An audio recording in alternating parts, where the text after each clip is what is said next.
frère Joachim Zambwana nazali kosenga internationalement précisément na mokili Afrique tika biso nyonso lobaka laka Yesu batotanga mokanda oyo tozali koboya Biblia tika biso nyonso toya esika moko toya elongo toya koyeba toyokana totia le point sur les barres sur les T est-ce que solo batu na mokili bazali o azali mutu bongo Satan a utilisé ye kwa pesa ye force abongo la mpuko ekoma nyoka ekoma kipaka ya butu asala pe foudre pe saleni biloko oyo si je na biso ni Creus mateya oyo ya la vérité concernant sorcellerie concentration na yango thèse na yango nde yango nazolinga na défendre awa est-ce que batu yango bazali nde kumbi biso na place à comprendre d'abord qu'est-ce que signifie mauvais esprit et qu'est-ce que signifie bon esprit qui est esprit saint et qui est rôle à Satan quel est rôle à Archange Michael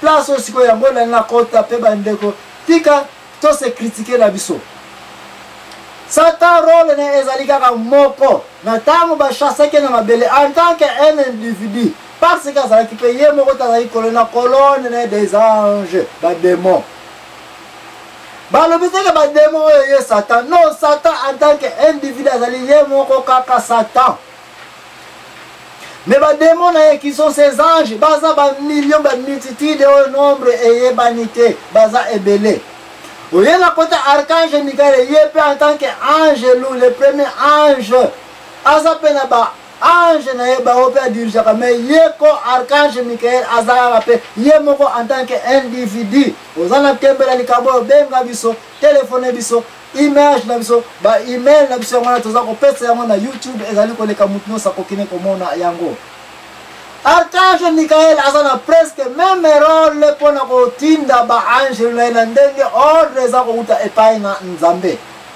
mais Archange Michael toyoka na bandeko nanga il ne peut pas être omniprésent omnipotent na même moment okoyiko mona Archange Michael awate okoyiko mona na Congo te okoyiko mona na Angola te na Mozambique na Allemagne na France na Belgique na moment moko te il ne peut pas voir Archange Michael na angle oyo ba ange loupé par contre il ne peut pas voir un ange yé moko en tant qu'individu na même moment bisika nyonso partout au monde non eloko na esika na yango Nzambe kaka mutu azali omniprésent seul Dieu qui peut être présent au même moment partout au monde côté positif côté zana koko sote côté biso nyonso na banza sauf soki oza mutu atembe me na banza toyokani ki Archange Michael azaka ye moko ba angelo pe baza ebele mais chaque angelo azape yaka moko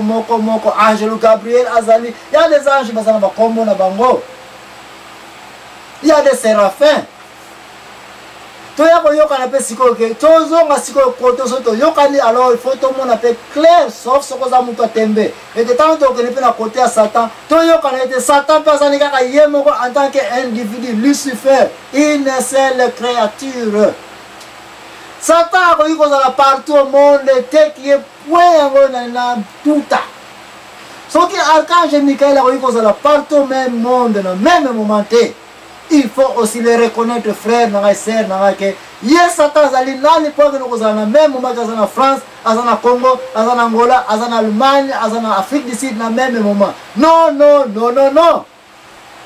il ne peut pas être partout au monde mais par contre des démons ba ange ou ba travailler ils peuvent être pas partout au monde aussi, mais un individu, ange, le mot, il y a des mots, il est représenté quelque part. Bref, pour te comprendre, bientôt, il y a un peu d'application, il y a réalité, il y a ma c'est simple pour comprendre. Nkole se peut atteindre qui biso na masese. Nkole se peut yaki na ba parabole. Nkole se peut yaki na ba exemple physique oya makamuto mona kato simba ka ba changement ba saison. Oto yo comprendre facilement. Pour akota na point alinko démontrer alinko lakisa biso. Na bisika oyo Satan lokola akoyi kozala partout au monde mais il doit opérer, il doit compléter ses devoirs. Il y a ba angelo na ye. Donc, il y a qu'on comprendre à niveau ya boye. Un président ne peut pas être dans tous les pays au monde. Les pays sont à 250 quelques. Un président ne peut pas être partout dans tous ces 250 pays. Mais il faut qu'il y ait une diplomatie représentée par le ministère, par exemple, des Affaires étrangères. Nous avons organisé plénipotentialité, il y a président. Plénipotentialité parce que potence, il y a président pour moi, il y a présent partout au monde. Il faut qu'il y ait une représentation avec fidélité. Il y a un ministre des Affaires étrangères, ambassadeur XY pays. Sans qu'on est-ce que Moutou a été pays, on a fait un pays. Tu ne peux pas envoyer un ambassadeur dans les États-Unis, ceux qui sont ambassadeurs en anglais, ceux qui sont via américain. Tu ne peux pas envoyer un ambassadeur allemand, ceux qui sont ambassadeurs en Oye, qui ont curriculum, est-ce qu'il a seulement des connaissances dans Deutsch. Sprechen Sie Deutsch. Was wollen Sie? Woher kommen Sie? Weil wir noch nicht so eine Fiske bei Basic, aber wie lange hast du das gesagt? Mais il faut qu'il y ait chaque président dans le monde, il doit être représenté avec fidélité dans le pays. Pourquoi? Parce que ça sera la présence de ces présidents dans ces pays. Il faut choisir la bonne personne à la bonne place.